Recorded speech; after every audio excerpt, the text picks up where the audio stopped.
रूहानी ताकतें हमारे आसपास हमेशा मंडराती रहती हैं। उनकी एक अलग ही दुनिया होती है जो वास्तविकता में तो दिखाई नहीं देती, लेकिन कुछ घटनाओं से महसूस जरूर होने लगती है।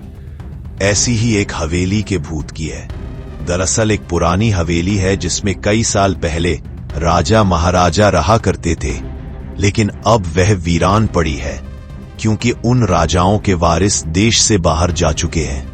हवेली की हालत जर्जर हो चुकी है, अब उसे मरम्मत की जरूरत है। इसके लिए शासन के नोटिस के अनुसार संपत्ति के मालिक को सूचित किया जाता है। कुछ दिनों में पूर्व राजाओं के वारिस में से एक लड़की हवेली में अपने बच्चे के साथ दाखिल होती है, जो कि उस जमाने के राजा के नाती की लड़की थी। उसका नाम उर्मिला था। उसके पति की कार एक्सीडेंट में मौत हो चुकी थी। अब वह विधवा हो चुकी है, लेकिन उसके पास उसका एक बेटा है जो 8 वर्ष का है और वह भी अपनी मां के साथ हवेली आया है। हवेली बहुत विशाल थी, इसीलिए उसकी साफ सफाई के लिए कई मजदूर बुलाया गए, जिन्हें चप्पे चप्पे की सफाई करने का ठेका दिया गया। किसी को नहीं पता कि हवेली के कोने कोने में कितने खूनी रहस्य छुपे हुए हैं। उर्मिला के आने के बाद हवेली की हवा रूहानी होने लगती है। ऐसा लग रहा था मानो कोई वर्षों से इंतजार कर रहा था इस हवेली के वारिस का। एक रात उर्मिला अपने कमरे में अपने बच्चे के साथ सो रही होती है। अचानक उसके खिड़की से एक पक्षी टकराकर मर जाता है। यह घटना अपने आप में असामान्य थी। पक्षी टकराते ही उर्मिला की नींद खुल जाती है और जब वह लाइट जलाकर देखती है तो डर से चीखने लगती है, क्योंकि उस कमरे की खिड़की से एक पक्षी फंसा हुआ था और उसके शरीर से खून की बूंदें फर्श पर गिर रही थी। नजारा इतना भयावह था कि वह अपने बच्चे को उठाना नहीं चाहती थी, लेकिन उर्मिला हिम्मत करके उस पक्षी को खिड़की से बाहर फेंक देती है। लेकिन इसके बाद उसे रात भर नींद नहीं आती और वह सुबह तक जागती रहती है। दरअसल वह जानना चाहती है कि यह किसी की शरारत तो नहीं। सुबह होते ही वह अपने यहां काम कर रहे मजदूरों से जाकर कहती है कि रात को मेरे कमरे की खिड़की पर कोई पक्षी आकर टकराया था और तुरंत मर गया। क्या तुम लोगों में से किसी ने यह हरकत की है? क्योंकि पक्षी खुद ब खुद तो खिड़की से नहीं टकरा सकता। मजदूर कहते हैं, नहीं, हमने तो खिड़की से नीचे किसी पक्षी को मरा हुआ नहीं देखा। हम तो अभी वहां से चले आ रहे हैं और जब सभी जाकर देखते हैं तो वहां वह पक्षी नहीं होता। उर्मिला घबराने लगती है कि यह क्या, यहां तो पक्षी होना चाहिए या कम से कम खून की कुछ बूंदें दिखनी चाहिए, लेकिन यहां पर पक्षी का एक पंख तक नहीं पड़ा हुआ। उर्मिला सभी मजदूरों को कहती है कि हवेली में बहुत सी कीमती चीजें और मूर्तियां हैं, संभाल के साफ सफाई करना। मजदूर अपने अपने काम में लग जाते हैं। उर्मिला अपने बच्चे के साथ कमरे में टीवी देख रही होती है कि अचानक हवेली की छत से एक मजदूर नीचे गिरता है। उर्मिला को अचानक लोगों की आवाज सुनाई देती है। वह भागकर खिड़की से नीचे देखती है तो एक मजदूर की लाश पड़ी होती है। उर्मिला कमरे से नीचे आती है और इसके गिरने का कारण पूछती है।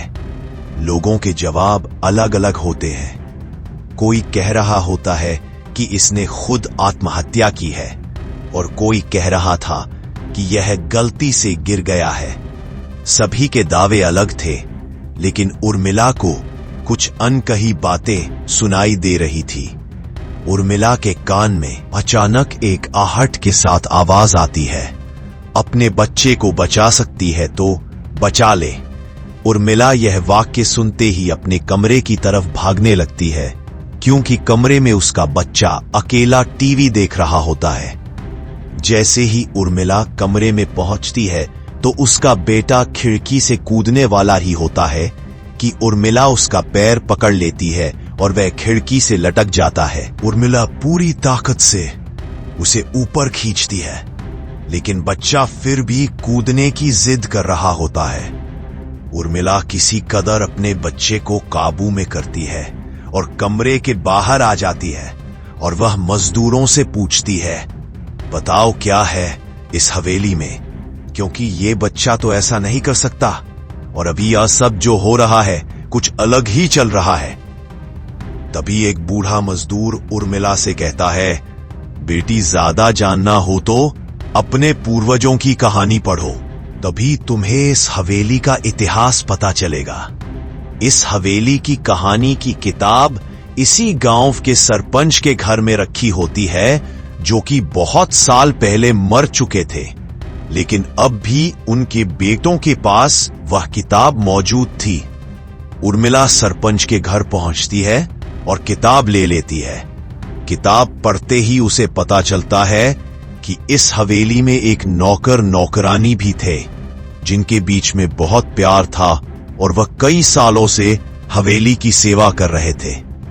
लेकिन एक बार रानी के शाही गहने चोरी हो गए और उसके शंका में राजा ने नौकरानी को चोरी की सजा दी और उसे जिंदा दफना दिया गया। उसके गम में उसके पति ने भी अपनी जान दे दी और उसके 1 महीने बाद ही उस राजा ने अपनी ही तलवार अपने गले में घुसेड़कर आत्महत्या कर ली। उसके बाद छोटे मोटे हादसे हवेली में होने लगे, जिस वजह से यह हवेली हमेशा के लिए बंद कर दी गई। कई सालों के बाद वहां कोई आया है, जिससे वहां रहने वाली आत्माओं को मौका मिल गया फिर से बदला लेने का।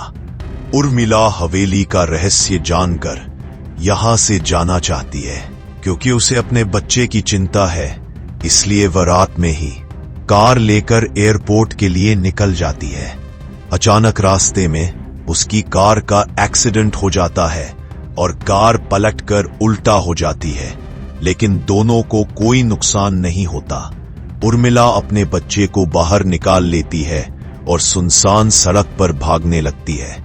रास्ते में उसे एक कार आते दिखाई देती है और कार रोकने के लिए उर्मिला सड़क के बीच में खड़ी हो जाती है और अपनी मदद के लिए चिल्लाने लगती है। तभी अचानक कार वाला आकर कार का ब्रेक लगा देता है। उर्मिला पास जाकर देखती है तो उसकी हिम्मत बढ़ जाती है, क्योंकि यह एक पुलिस ऑफिसर होता है। उर्मिला हड़बड़ाहट में उसे अपनी बात कहती है और रोने लगती है। पुलिस ऑफिसर उन्हें अपनी गाड़ी में बैठने को कहते हैं और रोड में जाने लगते हैं। रास्ते में एक बूढ़ा सड़क पर जा रहा होता है और इनकी कार के सामने आते ही रोड पर गिर जाता है। पुलिस ऑफिसर गाड़ी से उतरकर उस व्यक्ति को देखते हैं। बूढ़ा व्यक्ति बेहोश हो चुका था। पुलिस ऑफिसर उसे गोद में उठाकर अपनी गाड़ी में पीछे बैठा देता है और अस्पताल के लिए चलने लगते हैं। अचानक उस बूढ़े व्यक्ति का हाथ पीछे से पुलिस ऑफिसर की गर्दन तक पहुंच जाता है। पुलिस ऑफिसर छटपटाने लगते हैं और अचानक गाड़ी का ब्रेक लगा देते हैं। गाड़ी की स्पीड कम होने की वजह से कार वहीं खड़ी हो जाती है और ऑफिसर अपनी गन निकालकर बूढ़े की तरफ निशाना लगाकर गोली चला देता है। बूढ़े की सर में गोली लगने से भी उसकी जान नहीं जाती है। महिला और पुलिस ऑफिसर दोनों समझ चुके थे कि यह कोई भूत है। भूत को देखते ही उर्मिला अपने बच्चों को लेकर बाहर निकल जाती है और इसी बीच पुलिस ऑफिसर भूत की पकड़ से अपने आप को छुड़ाने में कामयाब हो जाते हैं। पुलिस ऑफिसर के बाहर निकलते ही तीनों बाहर रोड से भागने लगते हैं और कुछ देर भागते हुए उन्हें सड़क के किनारे जगमगाती लाइट्स दिख रही होती है।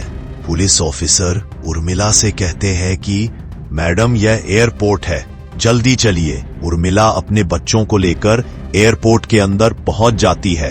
एयरपोर्ट पहुंचते ही उर्मिला की जान में जान आ जाती है, क्योंकि पुलिस ऑफिसर की बहादुरी की वजह से उसके बच्चे की जान बच गई थी। लेकिन हवेली में भूतिया ताकतों का आधिपत्य अभी तक बना है और इसी के साथ खूंखार भूतिया कहानी खत्म हो जाती है।